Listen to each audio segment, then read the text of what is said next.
بنو امیہ کا سب سے حسین بادشاہ سلیمان بن عبد الملک، سب سے حسین، 42 سال کی عمر، جوانی، اس کی میت کو قبر کے قریب کیا گیا تو ہلنے لگا تو اس کے بیٹوں نے کہا ہمارے ابا زندہ ہیں، وہ سختہ ہو گیا ہے، زندہ ہیں۔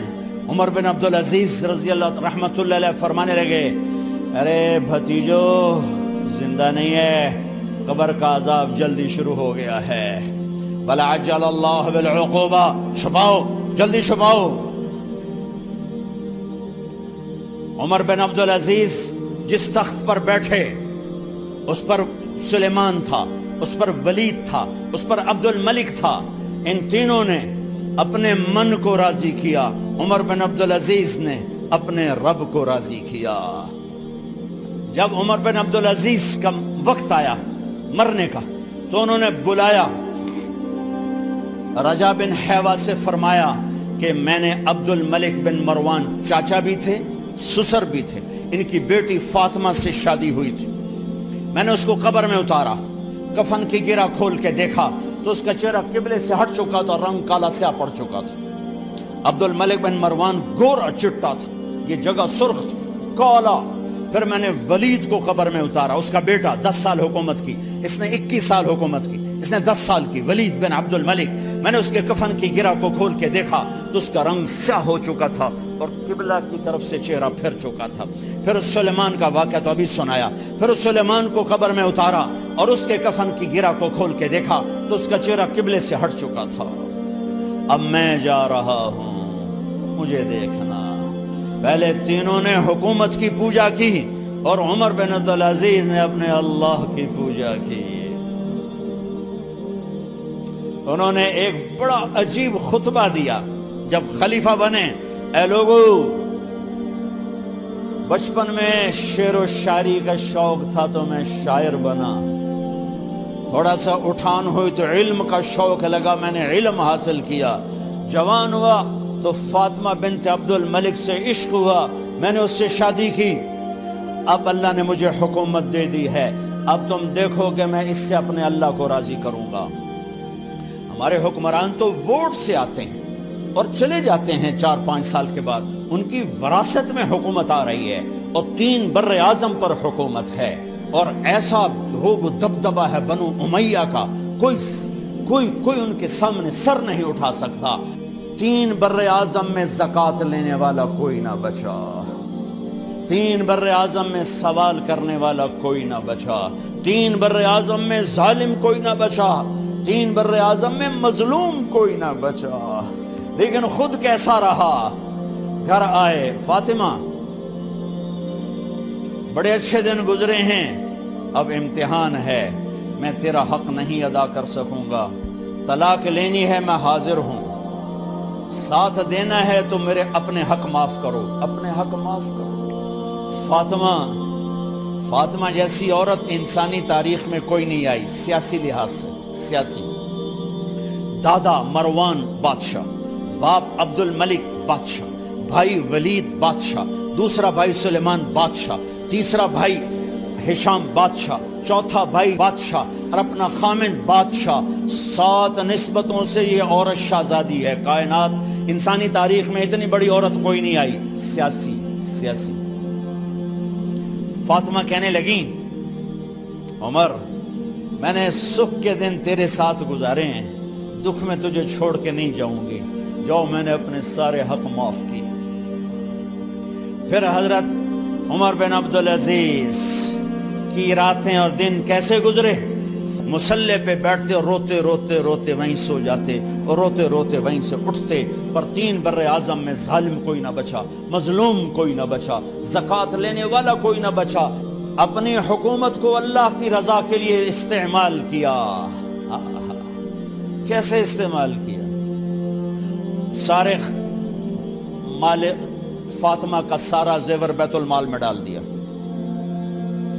تنخواہ پہ آ گئے، عید کا موقع آیا، بچوں نے ماں سے کہا ہمیں کپڑے لے کر دو، عید آ رہی ہے، ہر آدمی اپنے بچوں کے لیے کپڑے لے رہا ہے، ہمارے بچے بھی کہہ رہے ہیں کپڑے لیں، جاؤ بھائی لو۔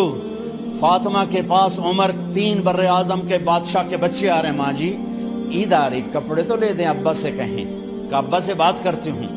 ابا تشریف لائے، خزانے لبالب بھرے ہوئے ہیں گندم کے ڈھیر کی طرح، کہ امیر المومنین بچے کپڑے مانگ رہے ہیں۔ فاطمہ میرے پاس تو پیسے نہیں، میں کہاں سے کپڑے لے کر دوں، میرے پاس تو پیسے کوئی نہیں۔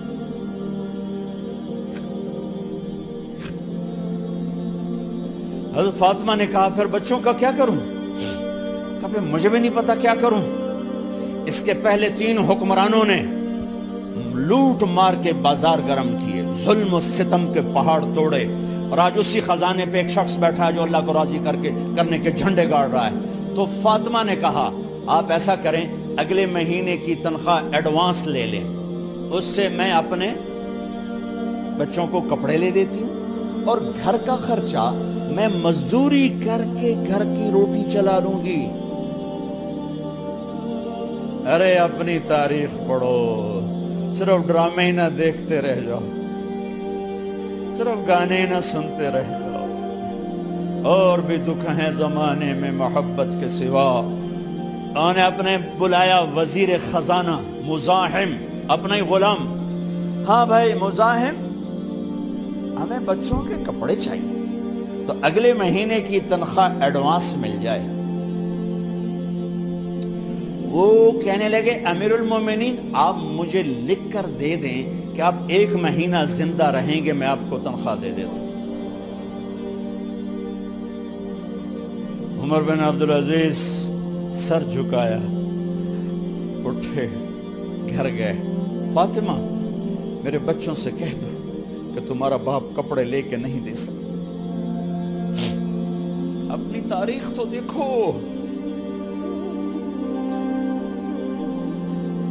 عید کا دن آ گیا، خلیفہ وقت عید کی نماز پڑھاتے تھے، نمازیں بھی خلیفہ وقت پڑھاتے تھے۔ بنو امیہ کا خاندان ملنے کے لیے آ رہا ہے، سارے سرداروں کے بیٹے اعلیٰ پوشاک، اعلیٰ لباس ملنے آ رہے ہیں۔ تھوڑے دیر بعد دیکھا تو بچے بھی ملنے آ رہے ہیں، امیر المومنین کی حیثیت سے بچے باپ کو ملنے آ رہے ہیں، اور ان کے جسموں پر پرانا لباس ہے۔ حضرت عمر انہیں دیکھ کر ادھر اپنے سرداروں کے بچے دیکھے تو زرق برق پوشاکیں، اپنے بچوں کو دیکھا۔ ارے اس باپ سے پوچھو جو سب کچھ کر سکتا ہو اور پھر مٹھی بند کر لے کہ نہیں میں نے حرام کی طرف نہیں جانا۔ بچوں کو دیکھا تو آنکھیں ڈب ڈبا گئیں، آنکھوں میں آنسو آ گئے۔ فرمایا میرے بچوں آج تمہیں اپنے باپ سے گلہ تو ہوگا کہ آج ہمارے باپ نے کپڑے ہی نہ لے کے دیے۔ ان کے ایک بیٹے ہیں عبد الملک، ان سے بھی 4 ہاتھ آگے تھے، ان سے پہلے ہی فوت ہو گئے تھے۔ کہنے لگے ابا جان آپ کو مبارک ہو،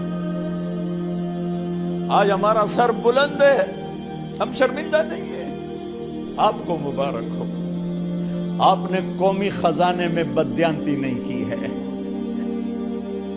ہم شرمندہ نہیں ہیں، انسانوں کو کپڑوں پہ نہیں تولا جاتا۔ آج کا میرا دیس کا مالدار اتنا فقیر ہو گیا ہے، اتنا چھوٹا ہو گیا ہے کہ وہ اپنا تعارف کروانے کے لیے 50 لاکھ کی گھڑی لیتا ہے، 6 لاکھ کا جوتا لیتا ہے۔ آج کی بیگم اتنی چھوٹی ہو گئی ہے کہ اپنے قد کو بڑا کرنے کے لیے وہ 10 لاکھ کا ہینڈ بیگ لیتی ہے کہ دیکھو میرا بیگ 10 لاکھ کا ہے۔ ارے میری بہن تو 10 ٹکے کی بھی نہیں رہی اگر تو نے بیگ سے اپنے آپ کو بڑا بنایا۔ او میرے دوست تو 2 ٹکے کا نہیں ہے اگر تو 10 لاکھ کے جوتے اور 50 لاکھ کی گھڑی سے اگر تو بڑا بننا چاہتا ہے۔ ارے اس دھوکے سے نکلو۔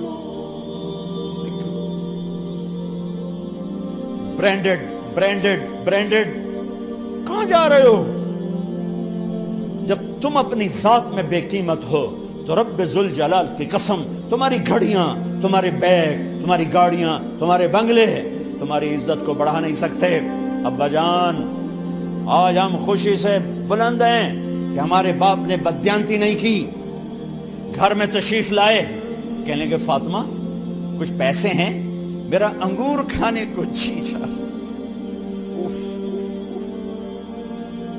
بس فاطمہ رونے لگی، فرمایا امیر المومنین خزانہ تو بھرا پڑا ہے، 1 درہم کا بھی تیرا حق نہیں ہے کہ تو 1 درہم لے کے انگور خرید لے۔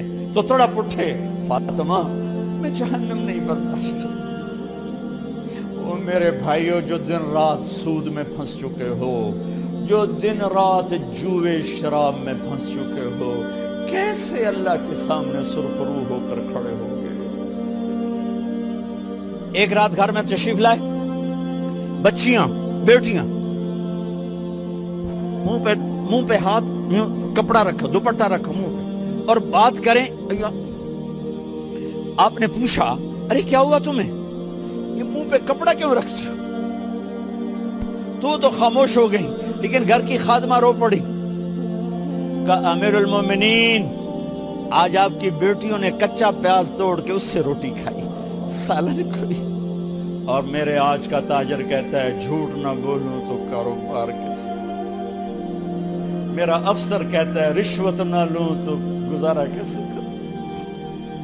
تو عمر بن عبدالعزیز پھس پہ ہچکیوں کے ساتھ روئے کہ میری بچیوں، میں تمہیں بڑے اچھے کھانے کھلا سکتا ہوں، پر میں جہنم کی آگ برداشت نہیں کر سکتا۔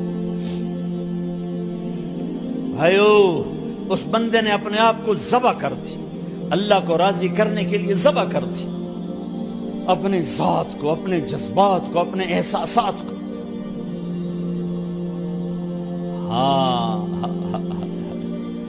اب اللہ نے صلہ کیا دیا، جب انتقال ہوا ہونے لگا تو بلایا رجا کو، جو میں بات پہلے چھوڑ کے ادھر ان کی تھوڑی سیرت بتائی کہ رجا اب میں مرنے لگا ہوں۔ عبد الملک کالا ہو گیا تھا، ولید کالا ہو گیا تھا، سلیمان کالا ہو گیا تھا۔ یہ کیوں کالے ہوئے تھے؟ یہ بے نمازی نہیں تھے، بدکاری نہیں کرتے تھے، کسی کی طرف ان کی میلی آنکھ نہیں اٹھی کبھی۔ یہ ظالم تھے، ظالم، انسانوں کا خون پیا، مال میں خیانت کی، اس پر اللہ نے چہرے پھیر دیے۔ آج عمر بن عبدالعزیز جا رہا ہے کہ دیکھو میں جا رہا ہوں، مجھے دیکھو میرے ساتھ کیا ہوتا ہے۔ ان کا انتقال ہوا، ان کی میت قبر کے کنارے رکھی گئی، اور اب نیچے اتارنا ہے۔ سلیمان کی میت کو اتارنے لگے تو ہلنے لگا، اور عذاب قبر پہلے شروع ہو گیا۔ عمر کی میت کو جب قبر کے قریب کیا گیا، ایسے ہوا کا جھونکا آیا، ایک پرچہ ایسے لہراتا ہوا یوں آیا، یوں آیا، یوں آیا، اور عمر کے سینے پر گر گیا۔